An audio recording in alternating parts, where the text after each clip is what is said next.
I've a bit of free time today. So I'm just going to talk very quickly about paper one. I'm going to do 3 very short paper one videos, just recapping of the 3 elements. First of all, remember time management. You've got 170 minutes, start at 9:30, and you have 2 hours and 50 minutes after that. My advice, take 10 minutes, look over the paper, pick the questions you're going to answer, then an hour on your A, 30 minutes on your B, 70 minutes on your composing. You'll go over time somewhere, you have to make up time elsewhere. That's a good, rough estimation. The comprehension A, by the way, that's 60 minutes writing time, which is about 6 minutes per paragraph, which is loads, because they're looking through the passage, should get that done the first 10 minutes.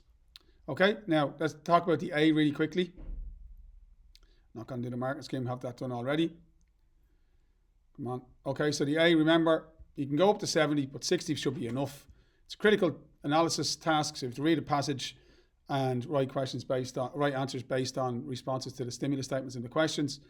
You will be required to talk about the language, very likely required to talk about the language used in the text. So you have to revise your language genres, argument, persuasion, narrative, aesthetic, what am I missing from that? Information. But I think really importantly, personal writing and a speech. I think a speech, very surprised if there's not a speech on the reading comprehension this year. There might not be one, but just revise them. There's going to be 3 passages. You have to answer on 1, and the A you do has to be from a separate text from the B. It's 12.5%, so it's not life-changing, but it's an easy place to pick up marks. And lots of students drop marks unnecessarily here. So, you could pick up marks here that could make the difference when you get 67 and 72, 77 and 82. So pay attention to it. It's more the same as studied poetry. Answers, follow the rules, beginning, middle and end, topic sentence, develop your points out, and conclusion. Have links between your paragraphs. Keep your language nice and clean, nice and controlled. Don't make too many basic errors. Don't waffle, answer the question. We know that the questions are divided, the marks are divided across 3 questions. Question 1 and question 2 will be marked out of 15 marks. Question 3 out of 20. There's an expectation that you're going to make, and this is now knitted into the wording of the questions. There's an expectation that you're going to make a point for every 5 marks available. So that means for your 15 mark questions, I'm looking for 3 points separate in 3 distinct paragraphs. And in your 20 mark question, I'm looking for 4 points in 4 distinct paragraphs. So that's 10 paragraphs. If you want to write opening paragraphs, by all means do. I don't think you need to. Opening sentences, then straight into the answer is more efficient. But the marks are going for those points and how well you've developed those points. First question, always really, really simple, never difficult. The answer's in the passage. It's a junior cycle kind of reading comprehension, say what you see question. When you're writing your answers, make sure you follow the RIC rules, relevant topic sentences, back them up with information in the form of quotation, write as clearly as you can, contextualize or explain your points in 2 or 3 sentences. The second question might be a little bit tricky. Just be aware of the fact that these are creative writing questions, often less analytical than creative, where you're expected to... the answer is not necessarily in the passage, so it's from your experience of the world, your knowledge that you're creating the answer. So important to look at those questions carefully before you choose which text you're going to do. There's an example from last year.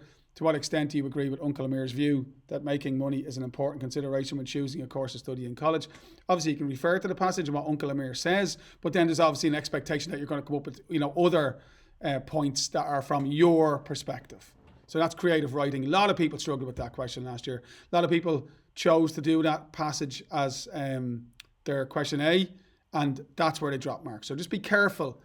And don't be afraid of being original. Don't be afraid of being creative in those question 2, part 2 questions. Then you have the third one, and this is the one, I know it's only worth 20 marks, which is 5%, but it's 5% could make a difference. In my experience, it's shocking how few students are prepared for this question, even though it's been like this for, donkey's years. The third question is very, very, very likely going to ask you to analyse and critically evaluate the style of writing in the extract. So last year, do you think the writer's use of narrative and descriptive writing is effective?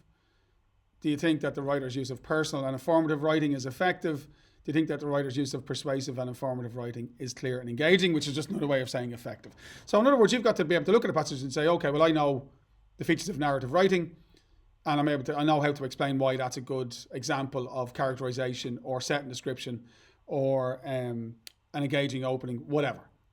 I know the features of persuasive writing. I know what to look for. I know the features of an effective speech. I know what the features of an effective piece of personal writing. So that's key work to do in the next 2 weeks. Just revise your mind maps on, or whatever your teacher, if you're not in my classes, whatever your teacher's giving you, just revise your features of style and be aware of the fact that that question is a question where the vast majority of students don't score very well because they haven't done the prep. So if you've done the prep, it's a place where you can pick up some vital marks, not loads of vital marks, but enough maybe to make a difference. So that's your question A. Hope that helps. I'll do the question B now as well in the next video.